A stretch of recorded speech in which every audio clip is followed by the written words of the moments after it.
د تجارت مرکز دی خو چې دا موږ نن د کوم ناوړي حرکات چې د هغې په شا کوم لاسونه دي پېښولی دا فشار به دا فشار لکه کیسیلی پیاندي مشرانو او بیا تاسو هغه خلک یې چې زموږ د استاد لپاره دا معنا نه لري چې موږ نن دغه پارلمان ته لاړو تاسو زمانه ښه پوهېږئ چې کله دا ملک جوړ شو نو د سپینو انګریزانو په ځای تورو انګریزانو ته اختیار ملاو شو په دې کې نه نوې خبره شته او نه بدله خبره شته اول سپین انګریزانو او اوس ټول انګریزان دي او که چا توپله جوړه کړه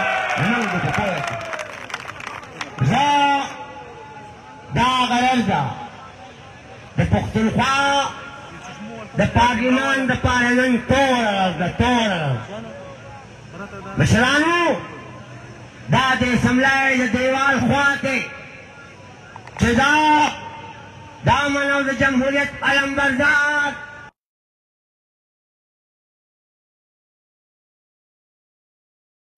نو هغه په دې غږی چې امن او جمهوریت ته رکاوټ نور مضبوط شي مشرانو موږ د امن او جمهوریت خلک یو موږ هغه خلک یو چې پاکستان کې موږ له چا اقتدار راکړی نه دی زه ویل غواړم چې دا هغه خلک دی چې دا ملک کله جوړ شو نو سره د اقتدار په دې ملک شامل شو خو چې دې ملک شامل شو نو منتخب اختیار او اقتدار یې ترېنه واخیسته نو هغه 14 اگست 1947 او 8 فروری 2024 نو زمونږ دپاره ناشنا خبره نه ده خو هغه چاته ویل غواړم په پردي ټټو سورو پښتنو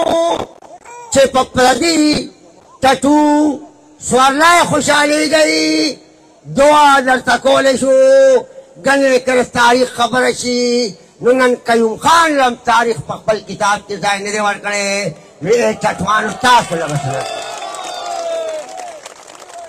مشرانو اسلام آباد واورئ اسلام آباد د سرې جنډې او د پښتنو ترمنځ ډېر لوی تفاوت جوړ کړی دی اسلام آباد د پښتنو او د سرې جنډې ترمنځ د بدګمانۍ جوړولو لپاره د 50 کالو نه سرکاري محکمه موجوده ده یو موقع یې نه ده ضایع کړې چې پښتانه د دې سر سوري د لاندې ونه درېږي دلته به نن د میډیا ملګري ولاړي او شاید چې ولاړي زه هغوی ته ویل غواړم چې که د پښتونخوا خلکو سره جنډه مسترد کړي نو د سرې جنډې سیاست خو پښتنو ته معلوم دی چې صوبایي خودمختاري ده په خپلو وسایلو اختیار دی د مور په ژبه کې تعلیم دی ګاونډ سره تعلقات دي د آیین بالادستي ده او بیا د پارلمان بالادستي ده او بیا په دې ملک کې د انساني حقوقو تحفظ دی نو بیا به موږ وګورو چې که زموږ موقف ته څوک غلط وایي نو وګورئ پښتنو د 2013 نه عمران خان د پښتونخوا آئینی اختیار اسلام آباد ته واپس کړی دی او شهباز شریف او نواز شریف یې په خاموشۍ شکریه ادا کړې ده په درېیم ځل د پښتونخوا اسمبلې هغه مهرونه ورکول دا قدرتي صنعتي زول په قبرستان کې بدل کړی دی نور پسمانده گیتا او جهالت ته بوځي.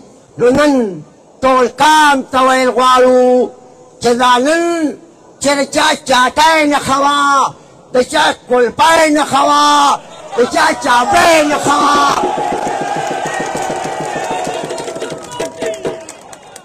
او واورئ اوس واورئ د چا کلپی نښه وه، د چا ډیبری نښه وه، او د چا واشن نښه وه.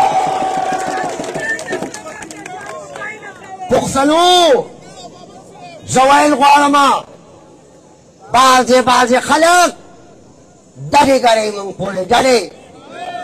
زه ورته ویل غواړم چې بیا به ډډې سوځي ډډې. واورئ پښتنو حقیقت دا دی چې که موږ وګورو چې دا صوبه په انتظامي توګه تباه شوه تباه.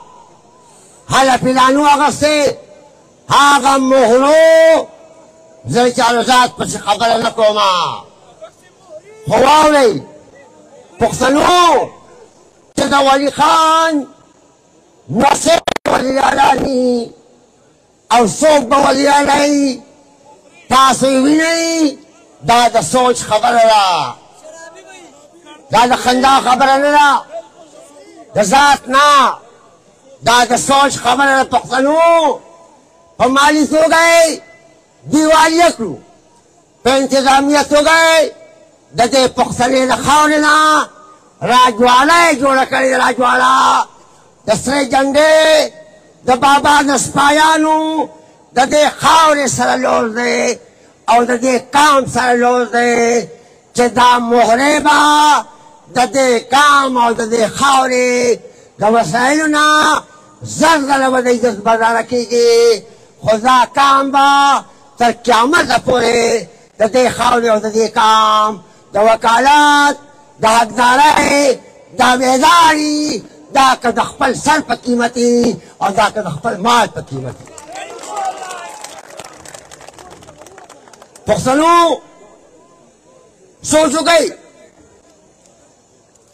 چې بعضې خلک وایي چې پاکستان ته ویل غواړم چې پاکستانه تا که شپېته زره عربه کرله راغسې ده او که تا اویا زره عربه کرله راغستې ده، دا کرزه په پښتنو نه ده. په دلیل یې وایو چې د 14 اګست 1947 نه د دې پښتنو په وسایلو ستاسو قبضه ده. نو کرزه په موږ ده شو، کرزه یې پنجاب نه راغستې ده، پنجاب پوه شه او د هغې کرزه پوه شه.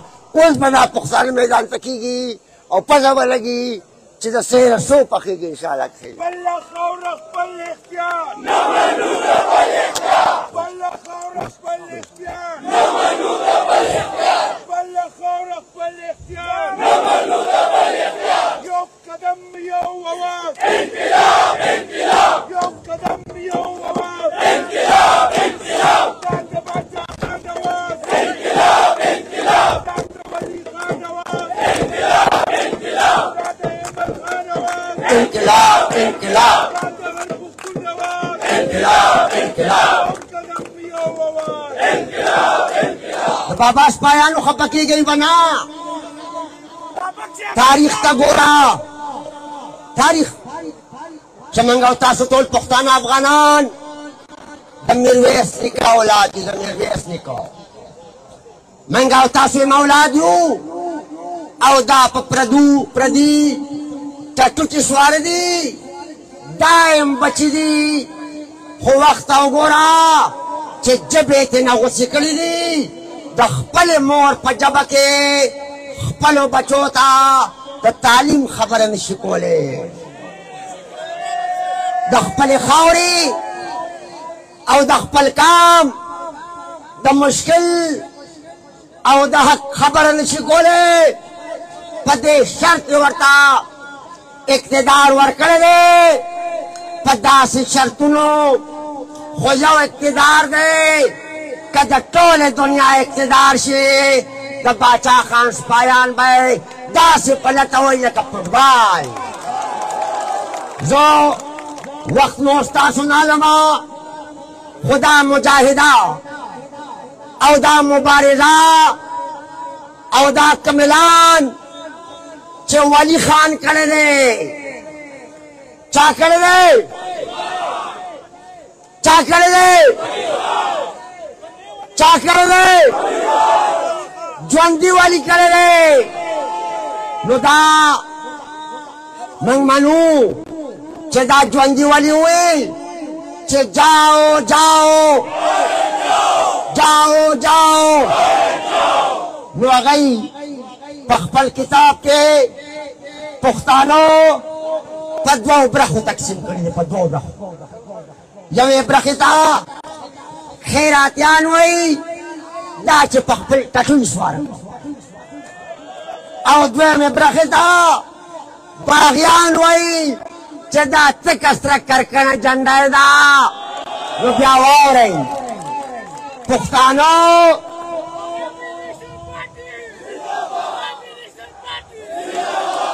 مشرانو، پښتانه نه خیراتیان دي او نه باغیان دي. ستاسو زکاتونه، ستاسو لنګرخانې، ستاسو خیراتونه دی له پښتانه لتې ورکوي. پښتانه د خپلې خاورې او د خپلې خاورې د پیداوار حقدار دي، او دا حق دا خو لنګماران دي که سر اسمان ته رسي. انشاءالله د کام په مرسته به دا د کام حق انشاءالله دې کام له راوړو. زه اخري خبره کوم، اخري د پښتونخوا ټول ترانسپورټ ته ویل غواړم، ترانسپورټ ته چې پښتنو د پاکستان او د افغانستان لارې بندې ساتي. په لکونو ترانسپورټ بند دی، مزدور بېروزګاره، تاجر بېروزګاره، دیارمار بېروزګاره. ټولو پښتنو تاجرانو ته، صنعتکارو ته، ترانسپورټ ته، مزدورانو ته خواست کومه چې عوامي نیشنل پارټي ستاسو د حق او د بقا د وکالت مورچه ده، راپاڅئ او دا خپله مورچه نوره مضبوطه کړئ. زه والدینو ته م ویل غواړم چې میندو پلارانو ستاسو بچو ته په پردۍ ژبه کې سبق ښیي، په پردۍ ژبه کې. بنیاد په دې قبضې دا دی، پښتنو راپاڅئ، زمونږ په فصل قبضه ده.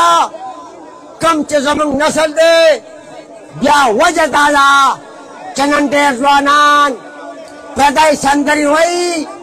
ټولو والدینو ته خواست کومه چې دا د ستاسو او زمونږ د ټول کام د حق او د بقا خبره ده. ټول به راپاڅو. ګرانو مشرانو، زه یو وارې بیا ډېره شکریه ستاسو ادا کومه چې تاسو راغلئ. تانې ور وټکوئ، تانې ور وټکوئ.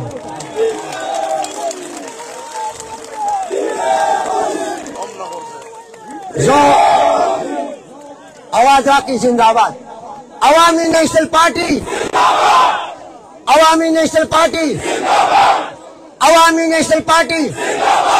फख्र अफगान बादशाह खान, फख्र अफगान बादशाह खान, कायद जमहूरियत खान अब्दुल वली खान, कायद जमहूरियत खान अब्दुल वली खान, मिली मशर अस्पंजार वली खान, मिली मशर अस्पंजार वली खान, द काम सरलखकर एमल वली खान, द काम सरलखकर एमल वली खान, द काम सरलखकर एमल वली खान.